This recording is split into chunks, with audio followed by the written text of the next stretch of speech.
It's time for the A part of the Q&A game thing that we've got going on. A few days ago I did a video asking y'all to leave me your questions about whatever, and you did. There's a lot of questions and comments and suggestions on here. So today I'll go through and answer some of them. Not all of them, because there's a bunch. And some of them are kind of similar, so I can combine some. But I'm just going to pick a few and answer as best I can. There's some on YouTube and some on Facebook. I know you really can't see this. I'm just pretending that you can. I'm pretending that we're reading together. So I don't know. Maybe I'll splice it in at the end or something. I'm not sure. I'll figure something out. Anyway, I'd intended to do this with my sister while she was here visiting, but you know how time gets away from you. You know, you feel like you have all this time to do all these things, and then before you know it, the weekend's over. So that's what happened. So it's just me. So here we go.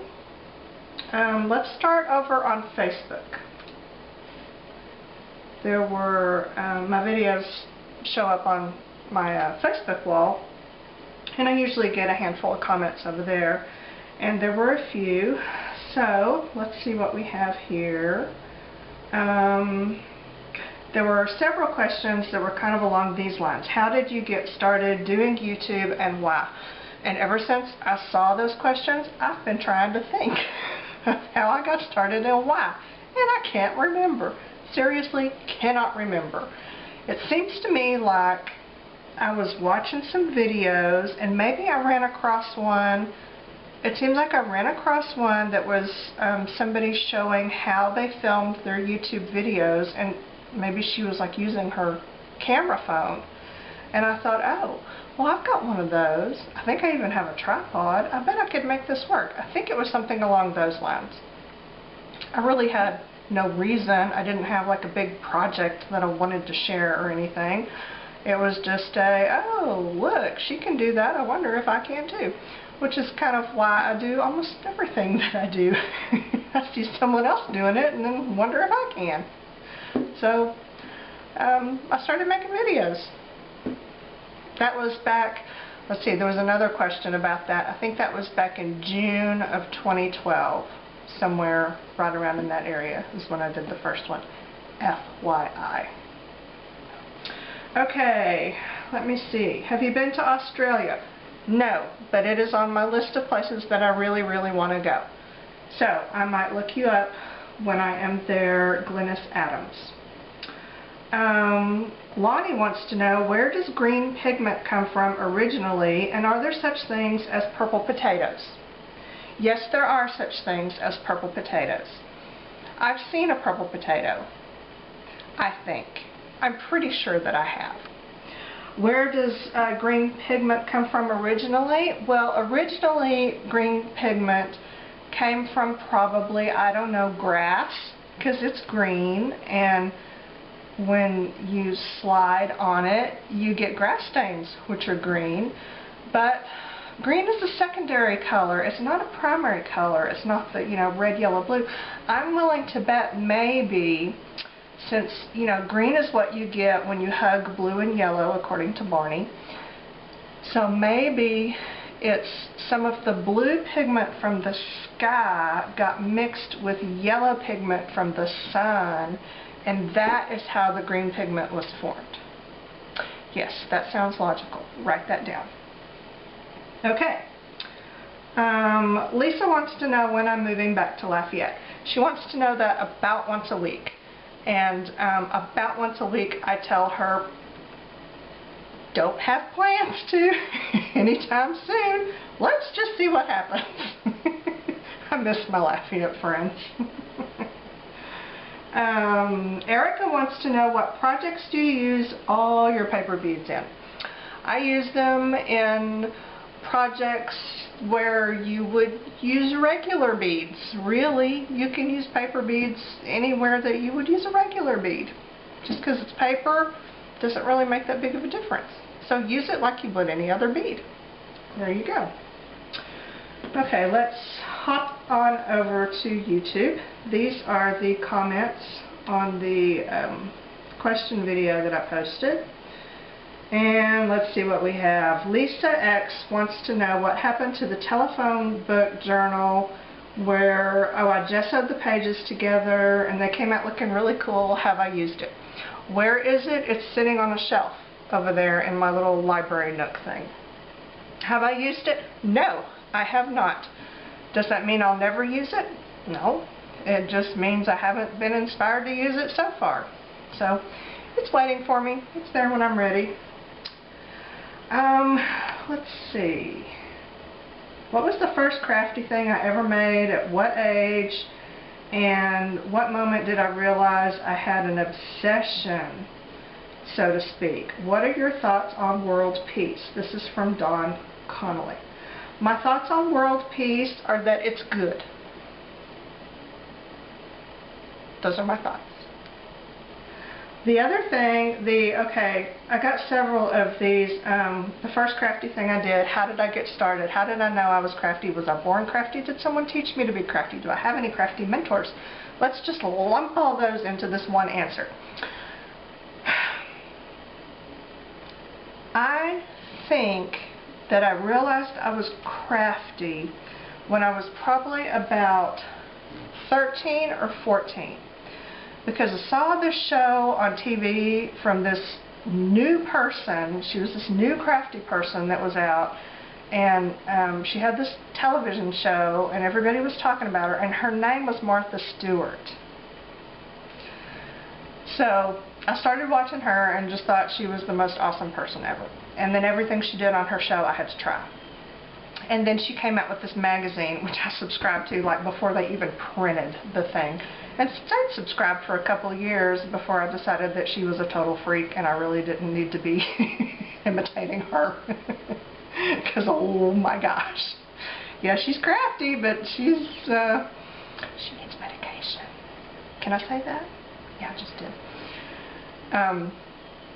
One of the first projects that I can remember trying, and I don't know if this was a Martha Stewart project or if it was something I saw in a magazine, but it was these flowers made out of wide satin ribbon with wire, like floral wire, to shape the petals, and then you twist the wire together, put it on a floral stem, wrap it with floral tape, and you could make all these different like irises and daisies and lilies made out of this satin ribbon. And I made a whole bouquet of these flowers, and it like turned out like it was supposed to, like it was in the magazine or the TV show or wherever I saw it. And that was really kind of the first, and again I was like 13 or 14, that was when I thought, oh, I can do this stuff. And I've been kind of doing it ever since. Okay, so there's that question. Why did the chicken cross the road? Why is the sky blue? Can I have a cookie before dinner? Okay, the chicken crossed the road because that's where the craft store was. The sky is blue because sky pigment is blue. We talked about that before, so that's what makes the sky blue. Can I have a cookie before dinner? No, hon, you can't, because that cookie is your dinner. So enjoy. Okay. What kind of jobs have I had? I have had a grand total of 2 paying jobs in my entire life. One lasted for about, I don't know, 25 years, because I started there basically at birth. My dad and grandfather owned their own businesses, and when I was in high school I started doing their bookkeeping. Actually, I started helping with their bookkeeping because it was the early 80s and they were wanting to start using computers, but the bookkeeper who was there, she was an not older lady, but a mature woman. She did manual bookkeeping and was fabulous at it, but she didn't know anything about computers. I didn't know anything about bookkeeping, but I could do computers. So she and I got together. She taught me how to do manual double entry bookkeeping so that when we got our computers, I could start doing that on the computer and would have a little bit of a clue as to what I was doing. So I started that in high school, and I did that up until I moved away from there. I guess I was 37-ish. Or no, my dad retired a couple years before that. I was probably 35. So I did bookkeeping. Then we moved to Lafayette, Louisiana, and shortly after moving there, I got a job at a church doing their bookkeeping, and did that for I think 2 years until I transitioned into the kind of, what was I called? Art and Communications Administrator, which was publications, communications, media, graphics, that whole thing, because you know that just goes hand in hand with bookkeeping. It was just a natural transition. But you know, I've always had the kind of artsy craftsy thing going on, and there was an intern there shortly before I switched jobs who was doing all of their graphic design and everything, and I learned a ton of stuff from her. She's really where I learned all of that, because I had no training of any kind in either bookkeeping or graphic design. However, those are the two jobs that I've had. So I had that job at the church total for I guess 7 years, and then we moved here to Houston where I retired. And I'm going to use the air quotes that I hate for that because it's appropriate here. Yeah, I haven't really retired, I just don't work. Which may all change very soon if Jason doesn't find employment in the near future. I'm really sure that he will, but you know, the waiting is excruciating for us all. So there's my employment history. Okay, that probably really kind of answered Elsa's question about the graphic design and stuff. I really fell into it. I learned what I could from the intern that was there, and then when she left, everything else I picked up on the internet, because you can basically learn brain surgery from a YouTube video, I'm convinced. Okay, let me see. Oh, will I come to Mexico and teach you? I would love to go to Mexico, actually, someday. So, it's not totally out of the question. Okay. So, several people asked what were my favorites, this, that, or the other. You know, I can't answer that because I'm incapable of it. And it's kind of the same thing with who are my crafty mentors, because that's kind of like picking a favorite, which I cannot do. I can name 5 or 6, but I can't pick one. So I'm going to omit those. Oh, lots of people had suggestions for what to call this little question and answer thing. I think the one I really liked, I know I'll stumble across it here in a minute because I don't remember exactly who said it, but it was something along the lines of picking my brain. I like that. I like that brain-picking visual image that goes with it. So, yeah, maybe that's what I'll call it. Okay, there. Oh, it was Gina who said pick my brain. Yeah, I like that one. Oh, Maureen Hayes wants to know if I have any formal art training. No, I don't. I didn't even take an art class in high school, which, you know, looking back now, I probably should have. But I've had no formal art classes or training or schooling. I've taken some crafts, artsy classes, not a whole lot really, just a few. I took a couple of bookbinding workshops and then maybe a random class here and there. I'm trying to think. I think they were all bookbinding. So, yeah. But you know what, with the way the internet is now, you really don't need a lot of classes and training. You can take classes online. You can find really good free classes and workshops and tutorials online. You know, you don't have to spend a whole lot of money. And I have no desire to get into fine art at all. So, you know, I would never take a class along those lines. It just does not appeal to me. Too fussy. Okay. This one just cracks me up. This is from Pattinson's fan. She said, and she looks rather young and adorable. She says, oh, I have a question, though it's not craft related.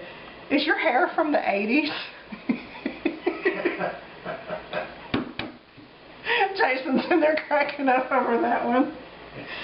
Okay, Pattinson's fan? Why, yes. Yes, it is from the 80s. That is too funny. Okay, keep going. What supplies would you buy if money was no object, or not a big object? Okay, here are some things that I want. I can't think now. Okay, you know what I want? Here's what I want. I want a decent paper trimmer.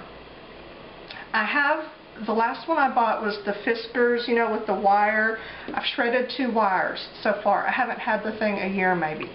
And Fiskars is kind enough to replace those for free, but still it's a pain to have to email them and go, okay, I shredded another wire, can you send me another one? It's obviously a design flaw. I mean, they really need to do something about it. And it works well. The blades dull really fast on it, but for the price that you pay for what it is, I think it's a good trimmer. It's not a great trimmer. I want a great trimmer. I trim a lot of paper, I mean a lot of paper, especially recently with rolling those paper tubes and beads. I mean, I'm going through the blades like crazy. So I would like a good high quality paper trimmer. Doesn't have to be high capacity. I don't care if it's a slider, if it's a rolly blade, or if it's a guillotine trimmer. I don't care. But I need a good paper trimmer, and they do tend to be pricey. So if money was no object, that is what I would buy today. Tomorrow it may be something different, but that's what's on my mind today. Okay. Love Smooth Jazz wants to know, does your husband know about all your craft shopping excursions? Me, I try to hide all the bags till he's not around because he just not understand why I still need more stuff. Okay. Jason, do you know about all of my craft shopping excursions? What do you mean? That would be no. Do I hide my purchases from you? No. No, I don't. I don't think so. No, I don't. Okay. The reason being for us is that, you know, because with my bookkeeping background and everything, I pay the bills, I handle the family finances. So I know how much money we either have or don't have to spend. So I'm usually, of the two of us, I'm the more frugal, responsible one. So he knows that if I'm out spending money, it's because we have it to spare, and that if we don't, I won't spend it. You know, we worked really hard to finally be debt-free, and we've been debt-free, I think, a little over a year, and we're not going back. So if we don't have the money for it, we don't buy it. That if I could give you any advice at all in your life, that would be it. Avoid credit, if at all possible. Okay, moving on.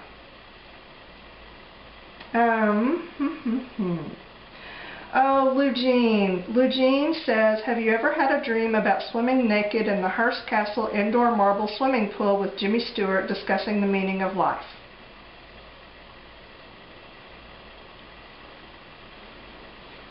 Yes, I have. Frequently.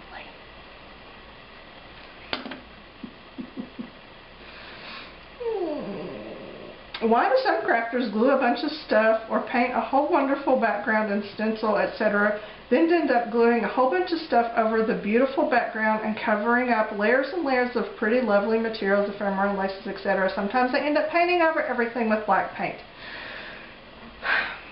Yes, some crafters do that, and you will have to ask those crafters why they do that, because I don't know. And I've wondered why they do that, and I think maybe they just like the process of creating the layers, and they're okay with not actually seeing it at the end. Maybe. I don't know. But it's a thing. It seems to be kind of a thing. Now, I mean, I've actually heard people encouraging others to make a beautiful background and then just paint over it. That's crazy in my book. But whatever, to each his own. Okay, this one, I actually have a real answer for this one. Besides Mod Podge and that floor wax stuff, what makes tissue paper turn almost clearish, like for using over alcohol inked dominoes? Oil. And I'm talking like cooking oil or baby oil. Either one of those. You can just brush a thin layer on there, you don't need much, and it will turn it kind of see-through. And you can hit it with your heat gun a little bit. It really doesn't dry the oil, but it helps it to saturate the fibers of the paper. And then I have never had any trouble with gluing it down after that. You know, I mean, obviously you don't want too much oil on there or you're not going to be able to glue it down. But if you just use just enough to saturate it and make it see-through, you'll be able to glue it down, and it might give you that sort of semi-transparent look that you're wanting. So give that a shot. Baby oil, cooking oil, whatever kind of oily gunk you got on hand. I know one thing. I know about oil. See, there you go. This is all worth it. Libby Myers says, you have done videos on Filofax and day planners. Have you looked at Midori travel journals? Yes, I have. In fact, my friend who doesn't know, she's my friend, Kyla Givehand, did a version of a Midori travel journal not too long ago.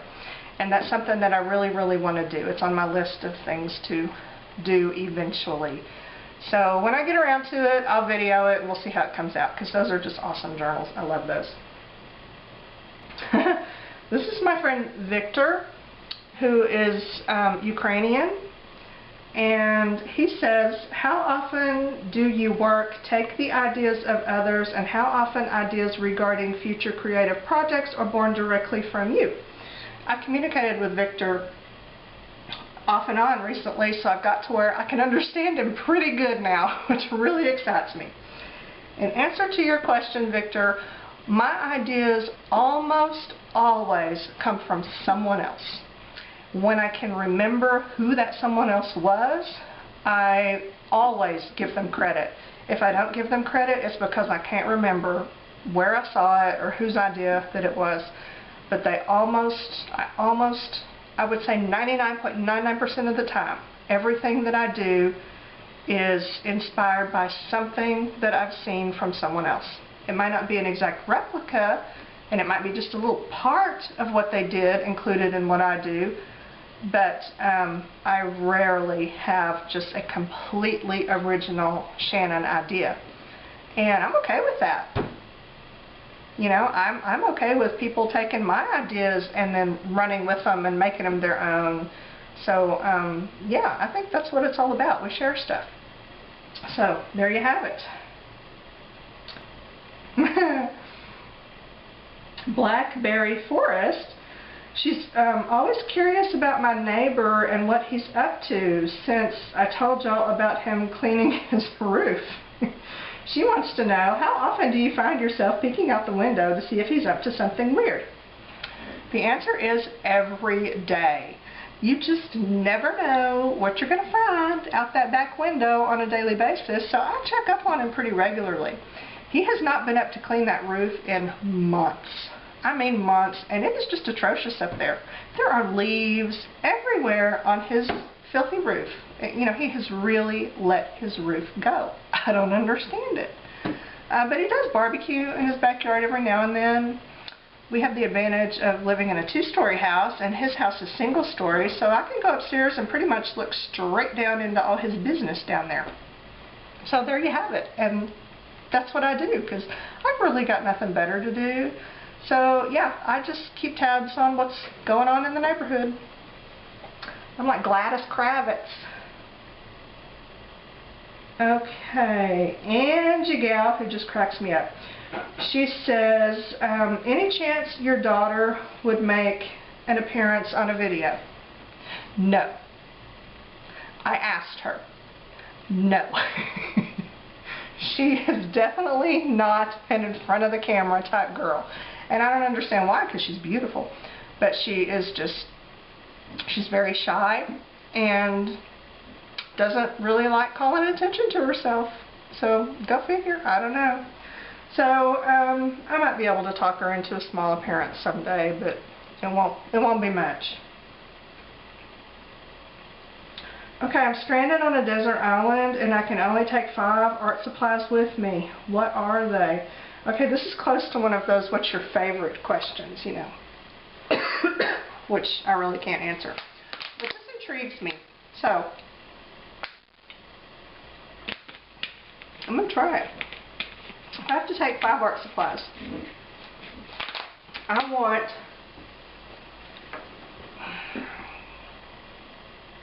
a big gallon thing of glue. I don't care what kind. I can make do with the gallon of Elmer's, but I'll need a glue. I need something sticky. I would need a like a crate of paper, like one of those big cases of computer paper or something, because you know you need paper.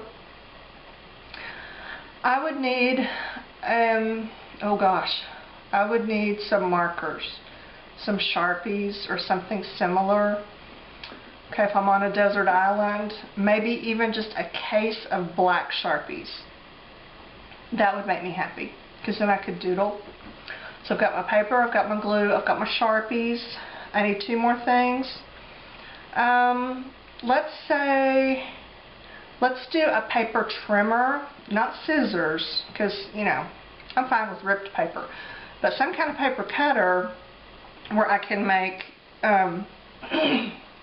you know, like really thin strips of paper or something, because I'm pretty sure I could just roll enough paper tubes to build me a raft. So, yeah, but I would need the paper trimmer for that. And my final art supply, what would I need? I would probably need, you know what, I don't need 5. I just need 4. I need 4 art supplies on my desert island, and I would be quite happy. Yeah, there we go. Okay.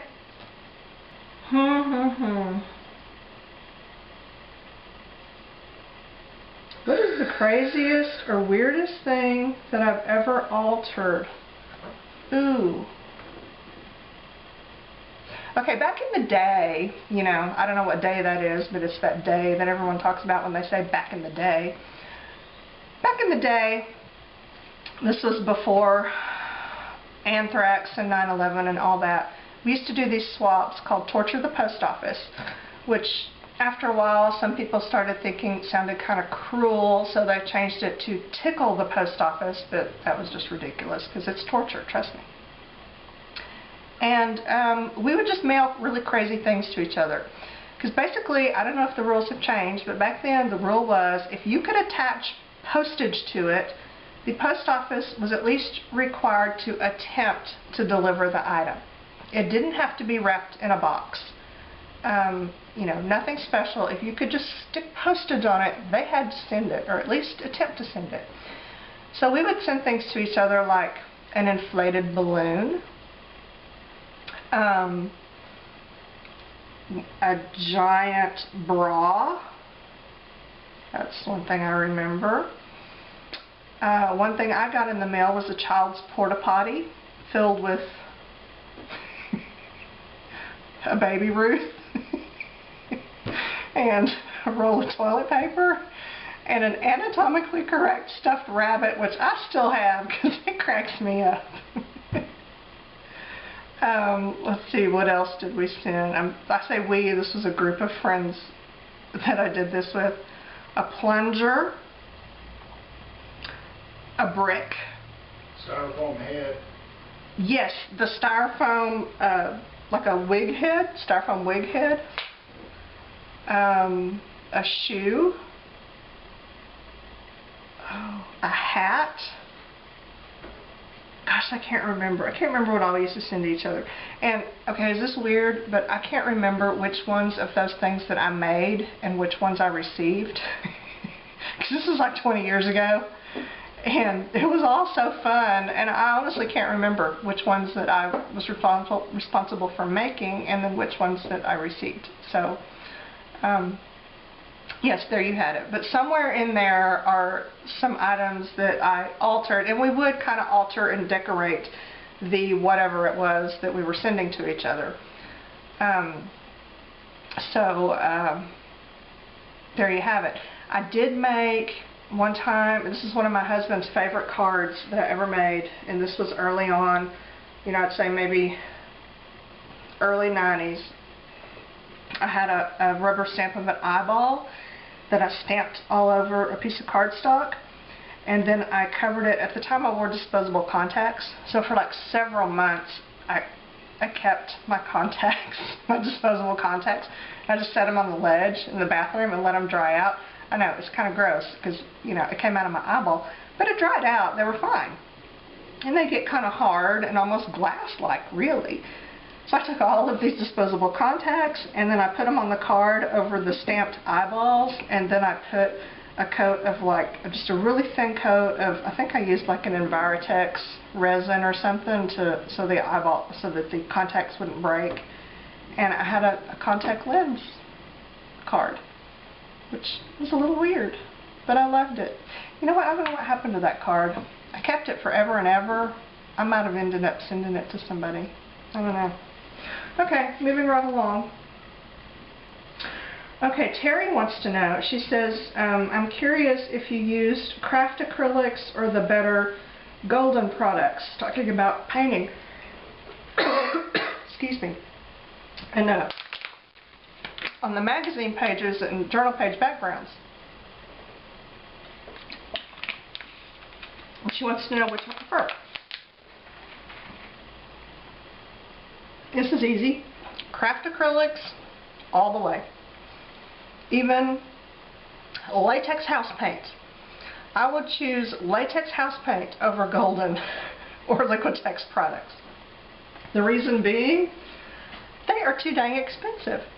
They are excellent products.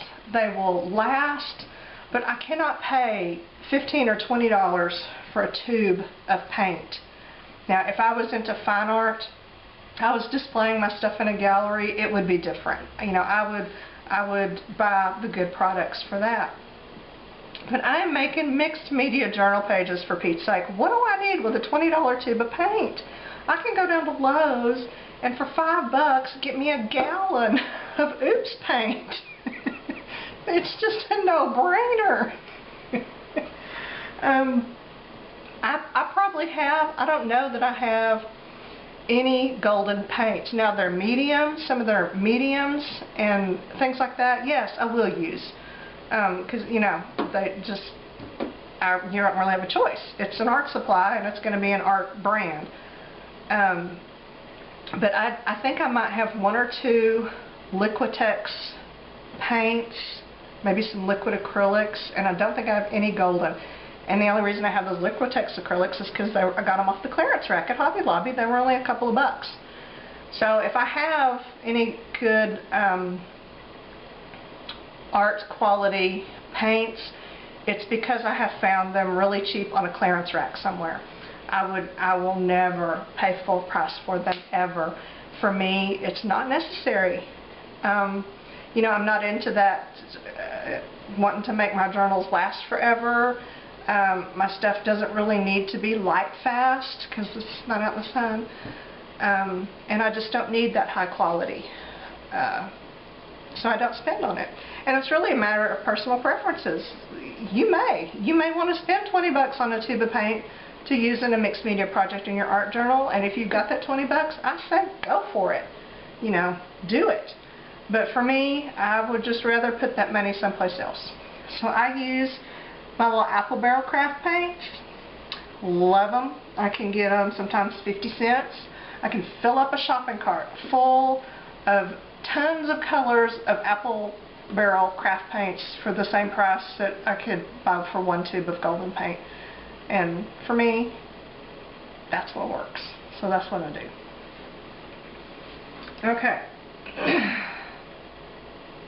The most repeated question I receive from people.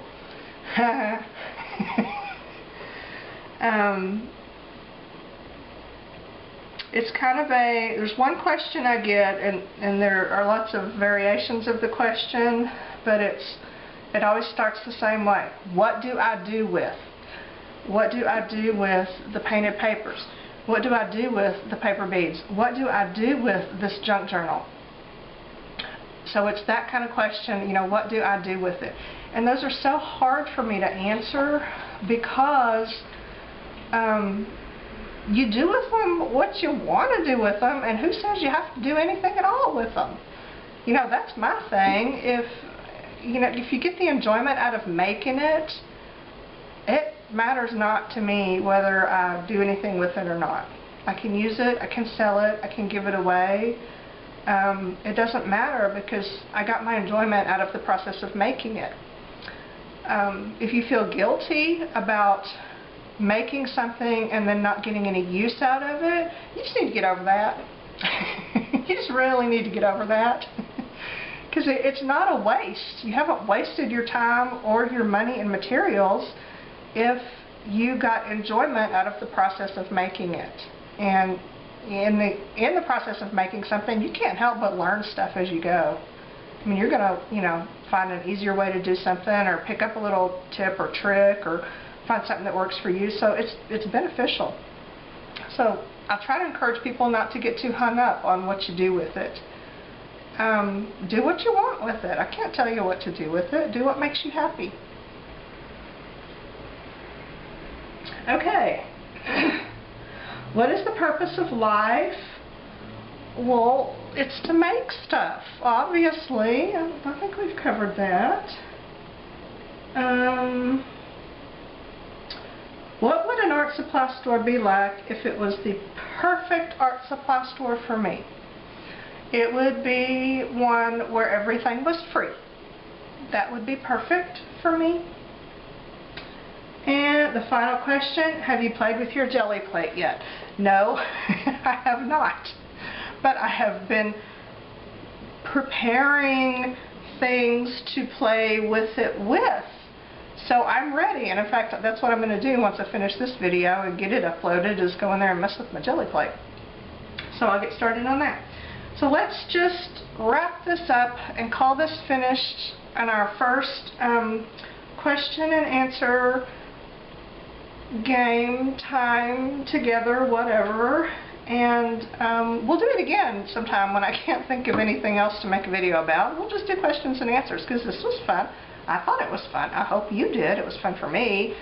Well, that's really what counts. If it happens to be fun for you, that's great too, but I enjoyed it. So that's it for now. Yeah, that's all I have except for the awkward ending. It's time, isn't it, for the awkward ending? Okay. That's it. The end.